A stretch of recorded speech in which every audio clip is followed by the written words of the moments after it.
চীনের জেজিং প্রদেশের মাঝখানে জিশিকাও নামের একটি ছোট্ট গ্রাম রয়েছে। দূর থেকে এই গ্রামটিকে দেখে বাকি গ্রামের মতোই সাধারণ বলে মনে হবে, কিন্তু এই গ্রামের ভেতর যখনই আপনি প্রবেশ করবেন, প্রতিটা দরজার পেছনে লুকিয়ে রয়েছে মানবজাতির সবথেকে কমন ভয়, সাপ। এই গ্রামের লোকেরা কেবল সাপের সাথেই বাস করে না, বরং এরা মুরগির মতো সাপকেও চাষ করে। এই গ্রামটি কেবল 800 জন জনগণ নিয়ে গঠিত, কিন্তু এদের মধ্যে 120টা ফ্যামিলি প্রতি বছরে প্রায় 3 মিলিয়নেরও বেশি সাপ প্রডিউস করে থাকে। আর এই সব কিছুই ঘটছে কেবল 4 স্কোয়ার মাইলের একটি ছোট্ট এলাকার মধ্যে। একটা সময় যখন এই প্রাণীটি এই গ্রামের সবথেকে ভয়ঙ্কর আতঙ্ক ছিল, কিন্তু বর্তমানে এরাই এই গ্রামের প্রতিটা লিভিং রুম, বেডরুমের কমন পোষ্য প্রাণী। এমনকি এখানে 3 বছরের বাচ্চারাও এই ভয়ানক সাপগুলিকে খেলনা হিসেবে আলিঙ্গন করে থাকে। গত 30 বছর ধরে এই গ্রামে প্রায় 100 মিলিয়নেরও বেশি সাপের প্রজনন হয়েছে। বিশ্বব্যাপী সাপ মার্কেটে চীন 70% সাপ সাপ্লাই করে থাকে, কিন্তু 20% সাপ কেবল এই একটা গ্রাম একাই সরবরাহ করে। চীনের এই গ্রামে সাপ চাষের সূত্রপাত হয় 1970-এর দশকের দিকে। সেই সময় এই গ্রামের একজন লোকাল চাষি, যার নাম ইয়াং হোং চং, মেরুদণ্ডের রোগে আক্রান্ত হয়েছিল। ইয়াং চিকিৎসার জন্য তার সমস্ত সঞ্চয়কে ব্যয় করে দেয়, কিন্তু তারপরেও কোনো কাজ হয়নি। ইয়াং হোং খুবই গরিব পরিবার থেকে বিলং করত, এই কারণে তার আরও দামি চিকিৎসা সাহায্য নেবার মতো সামর্থ্য ছিল না। তাই ইয়াং হোং হতাশ হয়ে একজন ট্র্যাডিশনাল চাইনা মেডিসিন ডক্টরের কাছে সাহায্য চাই। তিনি তাকে একটি ইউনিক ওষুধের প্রস্তাব দেন। বিষাক্ত সাপ ধরে তা দিয়ে মদ তৈরি করে খেতে বলেন। 1970-এর দিকে সাপের ঔষধ ছিল খুবই বিরল আর খুবই ব্যয়বহুল, যা ইয়াং এর সামর্থ্যের বাইরে। ইয়াং ঠিক করে সে নিজে সাপ ধরবে আর তা দিয়ে বাড়িতেই ওষুধ বানিয়ে খাবে, কারণ তার কাছে আর কোনো অপশন ছিল না। ভাগ্যক্রমে তার গ্রামের বাড়ির আশেপাশে প্রচুর বিষাক্ত সাপ বাস করত।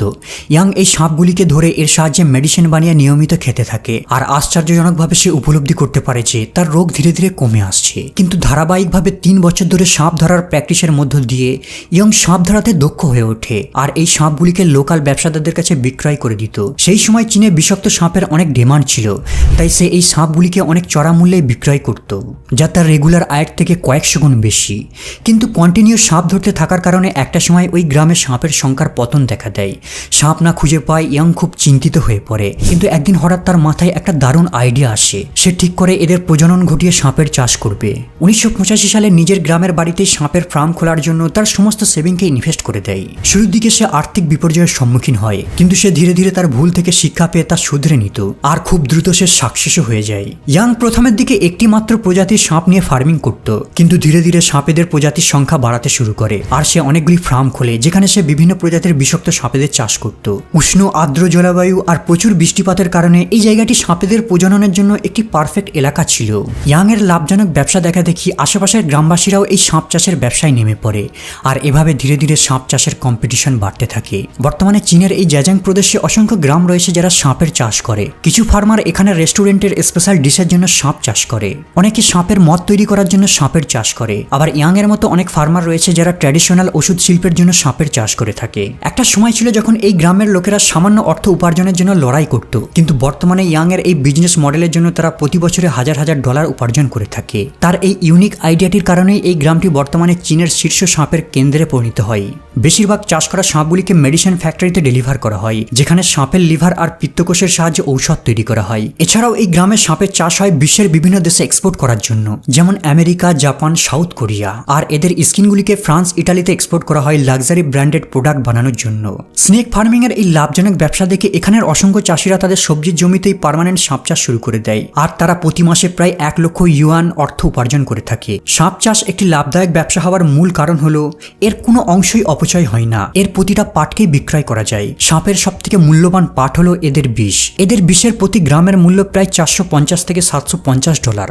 সবথেকে বেশি ডিমান্ডেড আর হাই প্রাইস সাপ হলো নবজাত রেড ব্র্যান্ডেড স্নেক। যখন এই সাপগুলোর বয়স 1 সপ্তাহ হয়, ফার্মাররা এগুলিকে ঔষধ কোম্পানিদের কাছে বিক্রয় করে দেয়, কারণ এই সময় সাপগুলির মেডিসিনাল ভ্যালু অনেক হাই হয়ে থাকে। অন্যান্য বিষাক্ত সাপ যেমন কালো ডোরাকাটা সাপ, বিশেষ করে ভাইপার, এদের বিষাক্ত বিষের কারণে এই সাপগুলোর রেট অনেক হাই হয়ে থাকে। চীনের নাগরিকরা সাপকে বিভিন্ন রোগের প্রতিকারের জন্য ট্র্যাডিশনাল মেডিসিন হিসাবে ব্যবহার করে থাকে। এদের মাংস, কাঁটা, বিষ, তেল, চামড়া, ব্লাড, পিত্তকোষ সবকিছুকেই তারা রোগের ঔষধ বলে মনে করে।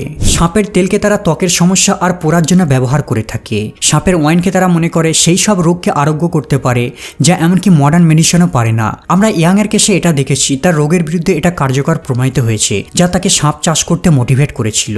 ট্র্যাডিশনাল চাইনিজ মেডিসিন অনুযায়ী সাপের ওয়াইন রোগ প্রতিরোধের ক্ষমতাকে বাড়ায়। বেশিরভাগ চাইনিজরা অ্যালকোহল ড্রিঙ্ক করার পূর্বে স্নেক লিভার পিল ক্যাপসুল খেয়ে থাকে। তারা বিশ্বাস করে স্নেক লিভার পিল অ্যালকোহল থেকে লিভার ড্যামেজকে রক্ষা করে থাকে। এখানে সাপের স্যুপ অসুস্থ ব্যক্তিদের জন্য একটি কমন ডিশ। সাপের স্কিনকে দাঁতের ব্যথা থেকে মুক্তি পেতে ব্যবহার করা হয়। শরীরের ব্যথা আর জয়েন্টের সমস্যা থেকে মুক্তি পেতে চাইনিজরা বিশ্বাস করে সাপের ব্লাড হচ্ছে সবথেকে বেস্ট মেডিসিন।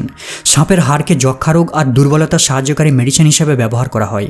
আর সাপের পিত্তকোষকে মনে করা হয় জ্বর কমিয়ে দেয় আর দৃষ্টিশক্তিকে উন্নতি করে। চীনে আধুনিক চিকিৎসা পদ্ধতি শুরু হয় ইংরেজ মিশনারিদের সাহায্যে, কিন্তু অষ্টাদশ শতাব্দীর পূর্বে চীনের একমাত্র চিকিৎসা ব্যবস্থা ছিল ট্র্যাডিশনাল চাইনিজ মেডিসিন, যেখানে হার্বাল মেডিসিনের সাথে বিষাক্ত সাপেরও সাহায্য নেওয়া হতো।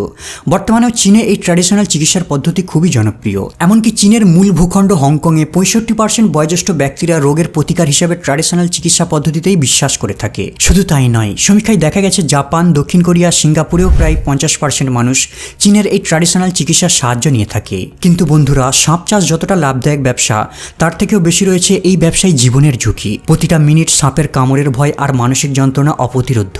এই কারণে অনেক স্নেক ফার্মার একবার বিষাক্ত সাপের কামড় খাওয়ার পরই সাপ ফার্মিং পুরোপুরিভাবে ছেড়ে দেয়। বেশিরভাগ চাষিরা রবারের গ্লাভস পরেই সাপ হ্যান্ডেলিং করে থাকে, কিন্তু এমন কিছু সময় রয়েছে যেখানে তাদের খালি হাতে সাপের গায়ে হাত দিতে হয়। তারা সিম্পলি রিস্ককে অ্যাকসেপ্ট করে নেয়। শুধুমাত্র বিষাক্ত সাপের কামড়ই বিপজ্জনক নয়, এমন কিছু অবিষাক্ত সাপ রয়েছে যাদের কামড়ে টিটেনাসের মতো গুরুতর সংক্রমণ দেখা দেয়।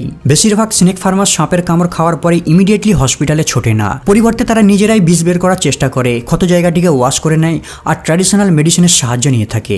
এর ফলে আরও গুরুতর জটিলতায় তারা জড়িয়ে পড়ে, কারণ হার্বাল ট্রিটমেন্ট মডার্ন মেডিসিন কেয়ারের মতো সবসময় কাজ করে না। ফলে অনেক সাপ চাষি মারা যায়। আর যারা হার্বাল ট্রিটমেন্টে বেঁচে যায়, তাদের অনাবরত মানসিক চাপ নিয়ে ফার্মিংয়ের কাজ করতে হয়। আর দীর্ঘমেয়াদী এই যন্ত্রণা স্বাস্থ্যের জন্য ক্ষতিকর, যা এমনকি কোনো ট্র্যাডিশনাল চাইনিজ মেডিসিনও ফিক্স করতে পারবে না। উদাহরণ হিসাবে এই স্নেক ফার্মারের ঘটনাটিকেই দেখুন। যখন এই চাষিটিকে সাপে কামড় দেয়, সে ভয়ের সঙ্গে সঙ্গে তার আঙুলটিকে কেটে ফেলে আর কাটা আঙুলটিকে সঙ্গে নিয়ে 50 মাইল ট্রাভেল করে হসপিটালে অ্যাডমিট হয়। কিন্তু যখন ডাক্তাররা ওই ব্যক্তিটির কাটা আঙুলটিকে নিয়ে পরীক্ষা করে, তারা দেখে সাপের বিষটি খুব একটা স্ট্রং ছিল না, মানে তার আঙুল কাটার কোনো প্রয়োজন ছিল না। চাইনিজ ডাক্তারদের রিপোর্ট অনুযায়ী প্রায় 40% রোগী প্রপার হেল্পের পূর্বে সেলফ ট্রিটমেন্ট শুরু করে দেয়। যেমন অনেকে আঙুল কেটে ফেলে, অনেকে আবার বিষ রিমুভ করার জন্য স্কিন পুড়িয়ে ফেলে, কাটা জায়গাকে দড়ি আর তার দিয়ে টাইটভাবে বেঁধে ফেলে আর ক্ষত জায়গা থেকে বিষ চুষে বের করে নেয়। কিন্তু এই পদ্ধতিগুলোর কোনোটিও কার্যকর নয়। চীনে সাপের ফার্মিংয়ের বিজনেস যতটা সহজ বলে মনে হয়, ততটাই জটিল এর পারমিশন পাওয়া, কারণ সাপ চাষ একটি খুবই ঝুঁকিপূর্ণ টাস্ক। এই কারণে ফার্মারদের সর্বপ্রথম প্রয়োজন একটি wild life taming and breeding licence. এই লাইসেন্সটি প্রমাণ করে যে আপনি প্রাণীদের নিরাপদে আর নিয়ন্ত্রণে রাখতে সক্ষম। এই লাইসেন্সটি থাকার পরেই তবে আপনি স্নেক ব্রিডিং এর লাইসেন্সের জন্য অ্যাপ্লাই করতে পারবেন। বেসিক্যালি একটা লাইসেন্স পেতে অন্য একটি লাইসেন্স থাকা জরুরি। সরকার থেকে এত কঠোর আইন চালু করার পেছনে কারণ হলো, পূর্বে অনেকেই ওয়াইল্ড লাইফ টেমিং এর নলেজ না থাকায় অনেকেই কাঠ দিয়ে টেম্পোরারি খাঁচা বানিয়ে সাপের চাষ করা শুরু করে দিত। কিন্তু সাপ বড় হওয়ার সাথে সাথেই এই খাঁচাগুলি থেকে বেরিয়ে পালিয়ে যেত, আর এর ফলে আশেপাশের গ্রামে আতঙ্ক ছড়িয়ে পড়তো।